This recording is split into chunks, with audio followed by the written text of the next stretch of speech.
Hello student, let's see this question. So the question is a biosphere is composed of. So basically question में हमसे पूछा गया है कि आखिर बायोस्फीयर जो है वो किससे मिलके बना है, लिविंग ऑर्गेनिज्म से, लिविंग ऑर्गेनिज्म प्लस लिथोस्फीयर से, लिविंग ऑर्गेनिज्म लिथोस्फीयर एटमॉस्फेयर से, या फिर इन सभी से मिलके बायोस्फीयर फॉर्म हुआ है. ठीक है, तो की कॉन्सेप्ट की अगर हम बात करें तो की कॉन्सेप्ट आपका है यहाँ पर. सबसे पहले हम बात करेंगे phases of succession. Phases of succession.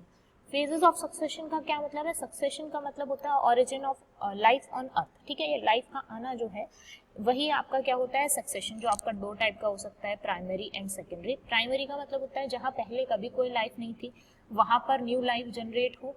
ठीक है, यानी कि आप कह सकते हैं फर्स्ट टाइम कहीं पर न्यू लाइफ आ रही है तो उसको हम बोलेंगे प्राइमरी.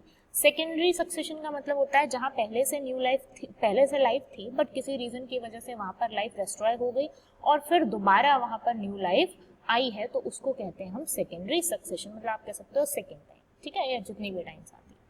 अब फेजेस ऑफ सक्सेशन मतलब लाइफ का आना. अब लाइफ जो है वो एकदम से तो आई नहीं है, तो ये आप कह सकते हैं कई सारे फेजेस में आती है. ठीक है, तो जिसमें पहला फेज आपका क्या होगा? अर्थ जो है उसका फॉर्मेशन होना.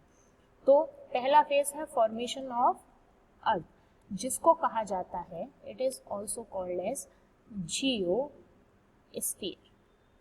ठीक है, इसको हम क्या कहते हैं? जियोस्फीयर. ठीक है, वहीं अगर हम दूसरे फेज की बात करें तो दूसरा फेज क्या है आपका? दूसरा फेज है arrival of life on earth. तो सेकेंड फेज हम कहते हैं लाइफ ऑन अर्थ. अब लाइफ आ चुकी है अर्थ पे, पहले फॉर्म हुई अर्थ, जो कंडीशंस होनी चाहिए थे वो हुई. ठीक है, तो इसको क्या कहा जाता है? Then it is known as biosphere. इसको कहा जाता है आपका बायोस्फीयर. ठीक है, दूसरी लैंग्वेज में हम ये भी बोल सकते हैं बायोस्फीयर क्या है? तो सिंपली द पोर्शन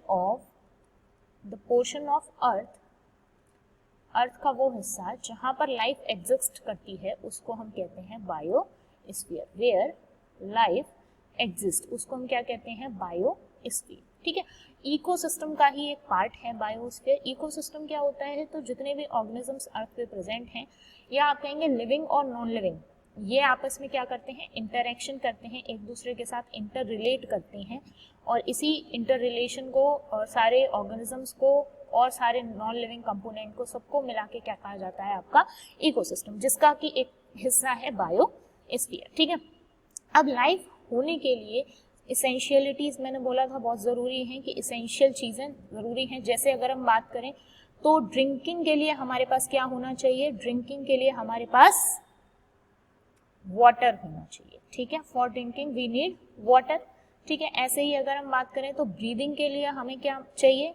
ब्रीदिंग के लिए हमें चाहिए एयर. राइट, तो ब्रीदिंग के लिए एयर चाहिए. वहीं अगर हम बात करें लिविंग के लिए या रहने के लिए हमें क्या चाहिए? तो रहने के लिए हमें चाहिए लैंड. ठीक है, तो ये जो डिफरेंट जगह हैं इनके लिए अलग अलग, डिफरेंट रीजंस के लिए अलग अलग नाम दिए गए हैं. जैसे ड्रिंकिंग के लिए या वाटर के लिए जो नाम दिया गया है दैट इज हाइड्रोस्फीयर. एयर के लिए जो टर्म दिया गया है दैट इज एटमॉस्फियर. और लैंड वाले रीजन के लिए जो टर्म दिया गया है that is lithosphere. Okay, so basically biosphere is composed of all these sphere or regions plus living organisms. Okay, so the most appropriate answer of this question is option number 4. I hope you understand this question. All the best.